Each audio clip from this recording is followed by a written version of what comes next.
Olha, foi registrado um arrombamento às farmácias indianas no centro de Teófilo Otoni.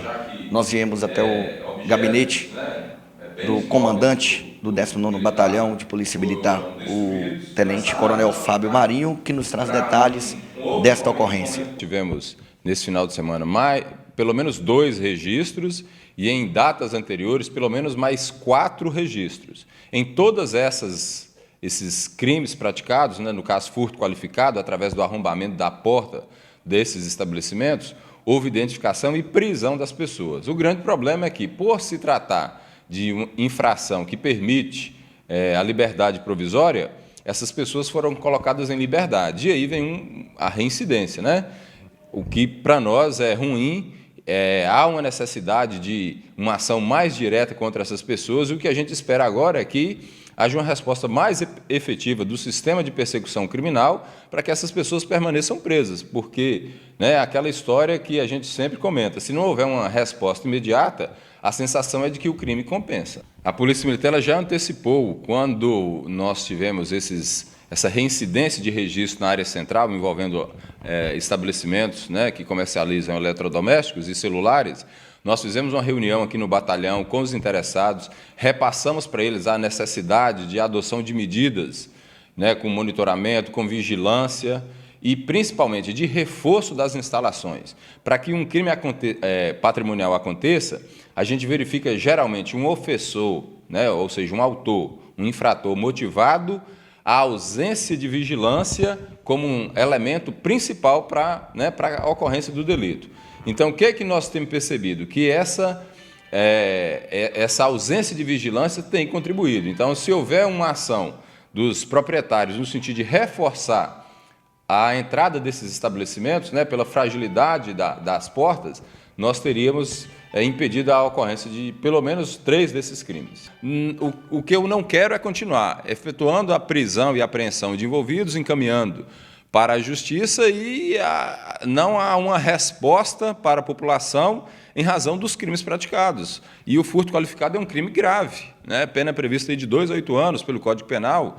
E o que a gente espera é que a Justiça Criminal tenha uma atenção especial. Eu vou, inclusive, procurar reunir com o representante do Ministério Público para verificar a conveniência de uma decretação de prisão preventiva, né? O objetivo aí é garantir a ordem pública. Em todas as infrações que têm pena máxima prevista de até 2 anos, se a pessoa se comprometer a comparecer ao juizado, ela não vai ser presa. Ela vai assinar um termo e vai ser imediatamente liberada. Então, vou dar um exemplo, só para as pessoas terem uma ideia, né? Uma ocorrência de ameaça, uma ocorrência de uso de drogas, usuário é muito comum, né?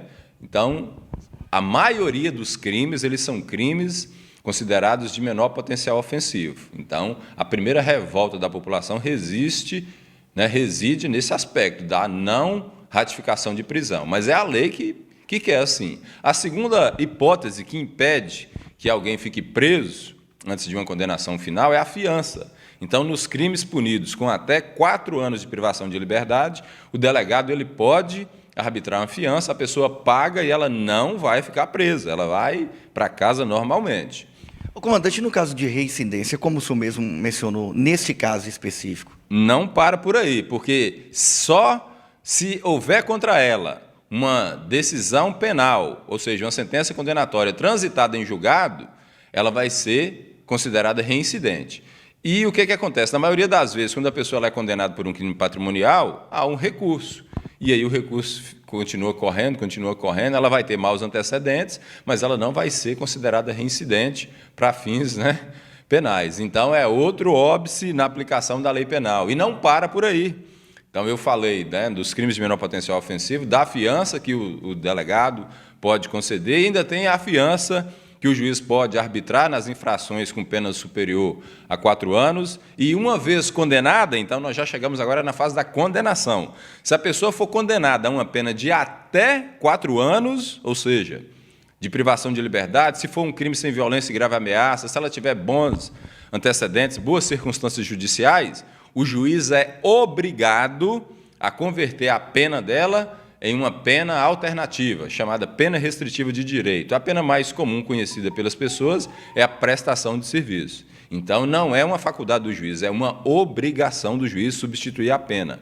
E não para por aí. Se não for possível a substituição da pena, numa pena privativa de liberdade de até 4 anos, uma vez condenada, se não couber a substituição, o juiz vai determinar que essa pena seja cumprida no estabelecimento aberto, de cumprimento de pena aberto, que são os albergues, né?